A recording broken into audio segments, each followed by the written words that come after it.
With only 3 DLC character slots left in Smash Ultimate, the speculation for who's going to nab the final spots is rampant. If you want to see an exercise in insanity, look no further than Smash Ultimate character predictions. People have pointed towards screenshots, tweets, spirits, and even interior decorating to try and Sherlock their way into guessing who the next fighter will be. But the one piece of evidence that's a real thorn in my side goes a little something like this. This character just had their game come out, so if they were added in Smash, it would be perfect timing. We'll call this idea the Chicken Little theory. For those who don't know, Chicken Little was added as a summon in Kingdom Hearts 2, not because he's a beloved character or a staple of the Disney canon, but instead it was a marketing ploy to promote the movie, which was released the same year Kingdom Hearts 2 came out in Japan. While Chicken Little was a brand new character, this theory can apply to older characters with new titles releasing after some time spent out of the spotlight. I see a lot of people point to characters like Crash, Spyro, Doomslayer, etc., since they had big releases in the time since Smash Ultimate came out. On the surface, sure, this idea makes sense. It's a great way to cross-promote between audiences.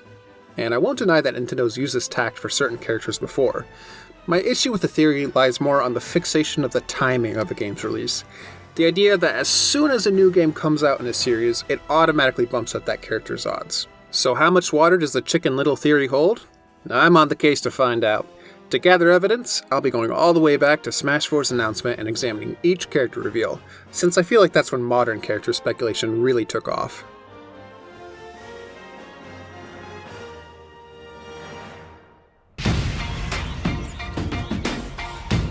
We begin our journey on June 11th, 2013, when Smash for Wii U and 3DS were officially announced.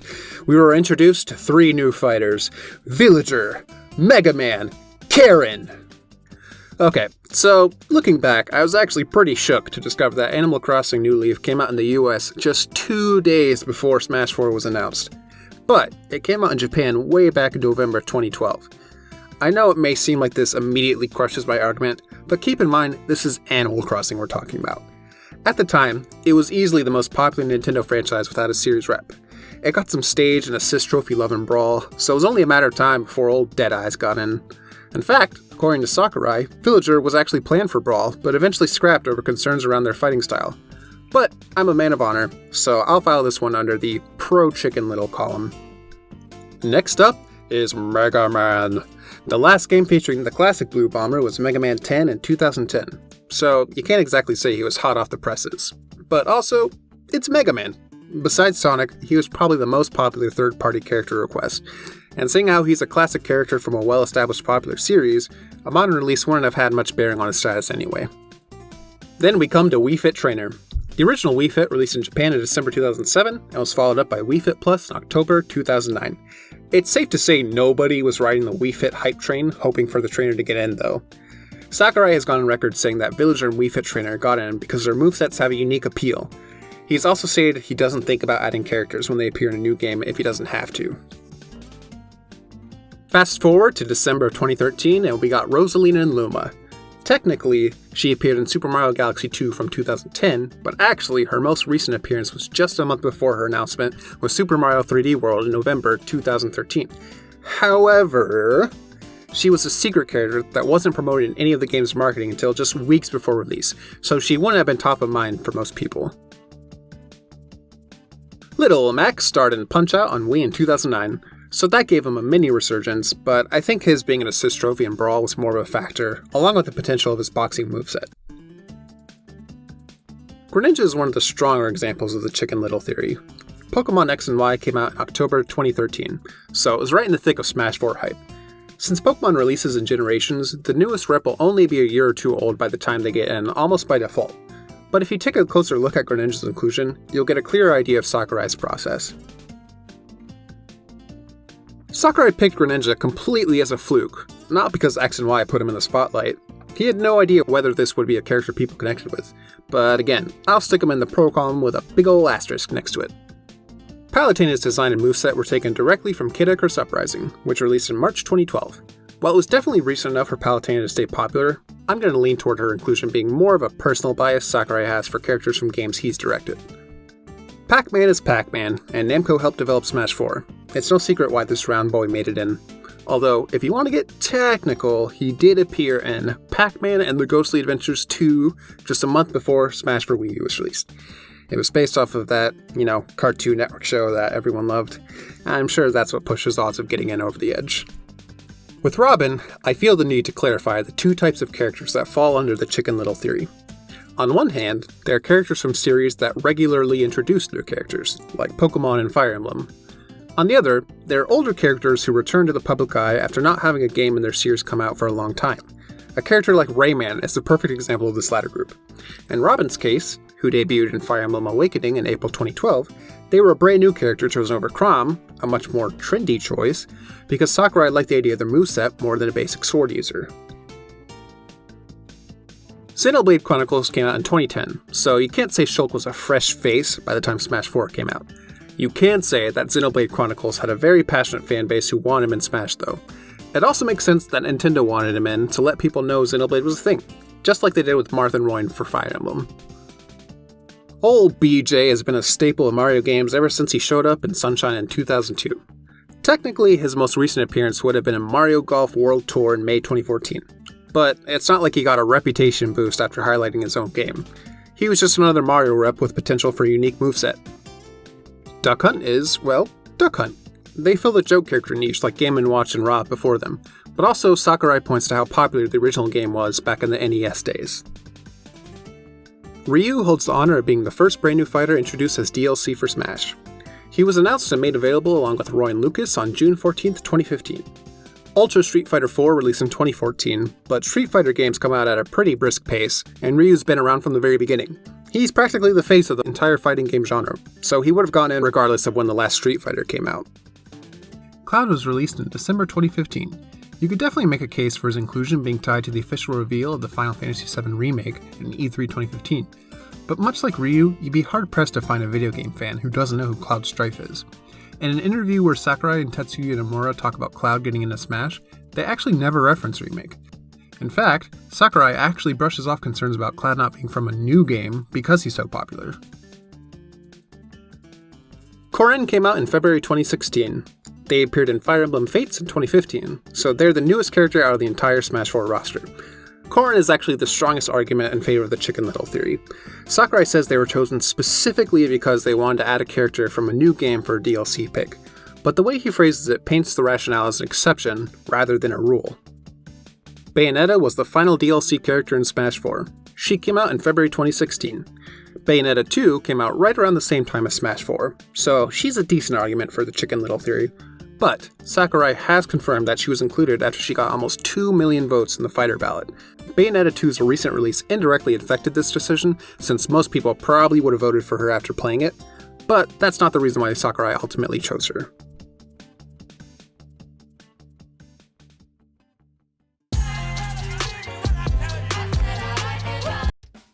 Much like how Villager was the premier newcomer in Smash 4, Inkling was a shoo-in for Ultimate. Splatoon is hugely popular, so I don't think their inclusion came as a surprise to anyone.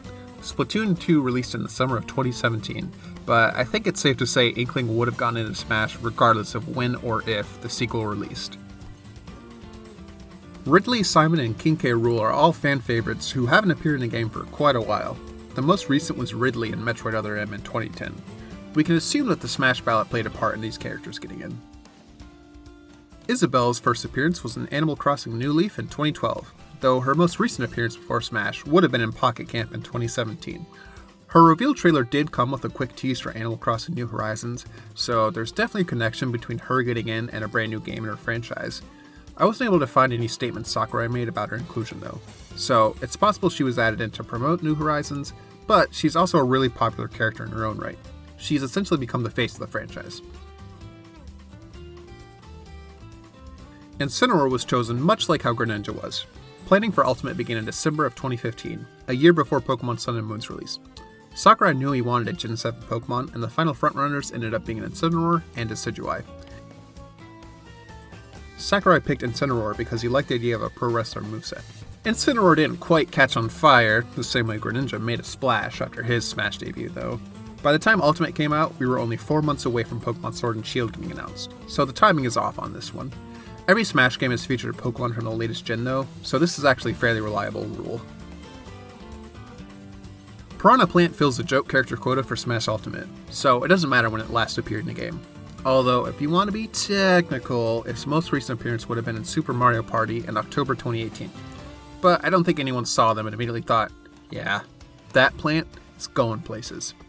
Sakurai explained how Piranha Plant was chosen because of how recognizable it is, and because it shakes up a roster that's otherwise filled with main characters.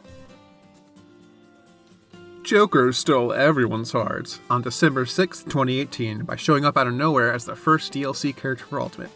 Fans had to wait until April to finally play as him though. Persona 5 released in September 2016, so it already had a well-established fanbase.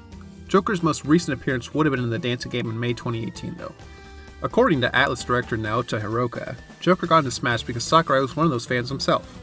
A lot of people thought that Joker's Smash reveal hinted at a Persona 5 port making its way to Switch at some point, but there's still no signs of that happening.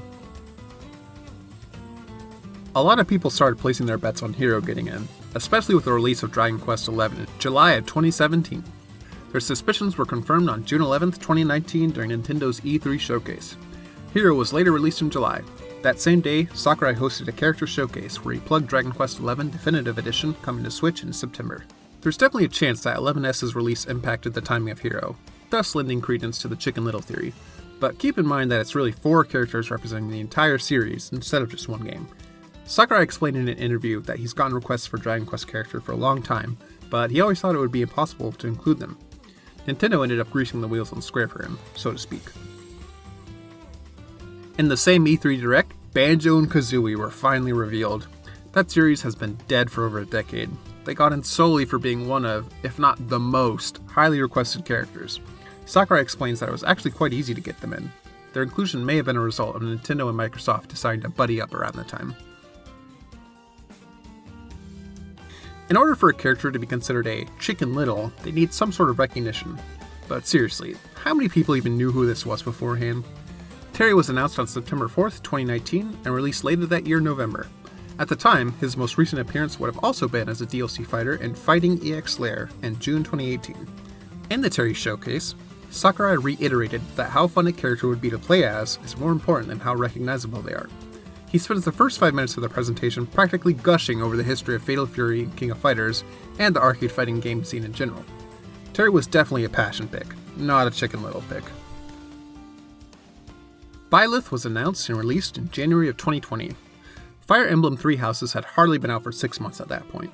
You can essentially copy-paste the explanation for Korn getting into Smash 4 over to Byleth in Ultimate. During the Byleth showcase, Sakurai explained how he was able to play a development build of Three Houses before its release to get a feel for how Byleth would work as a fighter. In a Famitsu interview, he repeated a lot of interesting points. Ultimately, Nintendo picks the characters, not him, although some fans seem to doubt this claim. He also acknowledged that many of Ultimate's characters have established histories, whereas Byleth was a brand new character. And finally, he stated that he has no knowledge of Nintendo's release plans, and that the release of Three Houses was more of a coincidence than anything. Min was announced as the first DLC fighter in Challenger Pack 2 on June 22nd, along with his Sakurai showcase. During the presentation, he explained how she was added in as a request from ARMS producer Kosuke Yabuki. This request is probably due in no small part due to Min emerging as a fan favorite. ARMS released in June of 2017. Sakurai has stated that the base roster was finalized in December 2015, which is why characters from ARMS and Xenoblade Chronicles 2 didn't make it in. It's likely that Nintendo asked for an ARMS character as DLC to boost sales for the new franchise. Steve was announced and revealed in October of 2020. There isn't much out there in terms of Sakurai explaining why exactly Steve got in, but I can think of about 200 million reasons. Minecraft was first ported to Switch in 2017, but the most recent entry in the series at the time of Steve's release would have been Minecraft Dungeons in May of 2020. That game didn't exactly set the world on fire though. Sephiroth was announced and released in December 2020. Not much has been said about his inclusion, although Sakurai did point to him being a villain in a Famitsu interview. Final Fantasy VII Remake did release earlier in 2020, so it's natural to wonder if that had any impact on Sephiroth getting in. But he's such a popular character, and he fits in with the villain motif of Ultimate, so this one's kind of a coin toss for the Chicken Little theory. And finally, we come to Pyra and Mithra. We don't know anything official about why these two were chosen yet, but it's probably a similar situation to Min getting in. Xenoblade Chronicles 2 released in December 2017. Again, Nintendo probably wants to raise awareness for the series. and so far, I'd say it's worked.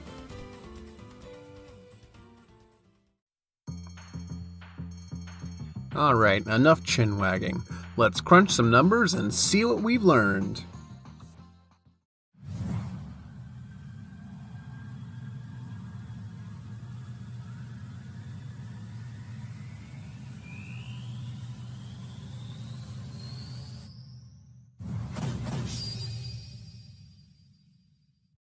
I've arranged this handy-dandy graph to track when each character made their debut in Smash compared to the last game they appeared in. I also tracked how old each character was when they first premiered in Smash. So, what are the findings? Well, this first third of the graph is the Chicken Little zone. And, yeah, based on this data, you could say the theory may hold some weight? But, one important note to point out is that the majority of these characters are relatively mainstream and appear in games fairly regularly.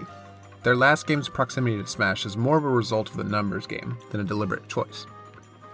Ultimately, you can't point to the Chicken Little theory as a rule, but also, you can't not point to it as a rule. At the end of the day, Smash exists in the Chaos Dimension. The last two DLC characters could end up being Fall Guy and Vampire Lady, and we'd all be like, oh, yeah, that checks out. Wait a minute.